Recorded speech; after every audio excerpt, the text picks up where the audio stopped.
Шәһәр советы сессиясендә беренче көн тәртибенә кертелгән мәсьәлә Нурлат шәһәре бюджеты проектын раслау иде. Ул 3 ел вакытны исәпкә алып төзелгән. Бюджетның төп чыганагы салымнардан кергән акчалар. Ул балансланган һәм дефицитсыз. Общий объем доходов на 2018 год прогнозируется в размере 105 миллионов 823 тысячи рублей.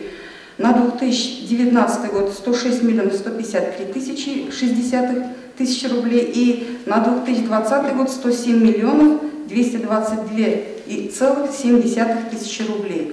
Алга таба сессиядә агымдагы һәм киләсе елда шәһәрдә торак фондын капиталь ремонтлау турында сүз барды.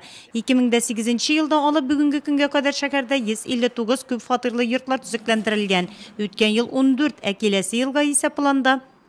На сегодняшний день произведена корректировка краткосрочного плана работ по капитальному ремонту многоквартирных домов на 2018 год, финансирование который составляет 58,9 миллионов рублей. Шәһәр советы сессиясендә киләсе елга эш планы расланды. 981 миллион 229 тысяч рублей. В том числе размер собственных доходов с учетом дополнительного норматива отчислений по налогу на доходы физических лиц составляет 400 миллионов 651 тысяча рублей или 40,8% от общего объема доходов.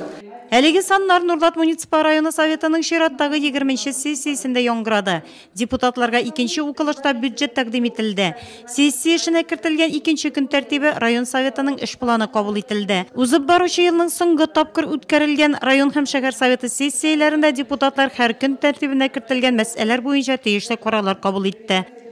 Я хотел бы поблагодарить за работу в течение всего года в рамках наших рабочих сессий. Все решения, которые мы принимаем, они у нас единые, мы очень благодарны. Сессиядә озак еллар дәвамында районда мәдәниятны үстерүгә тырыш хезмәте өчен район башкарма комитеты җитәкчесенең социаль мәсьәләләр буенча урынбасары Әлфия Галәүддиновага Татарстан Республикасы президенты Рөстәм Миннеханов куйган рәхмәт хаты тапшырылды.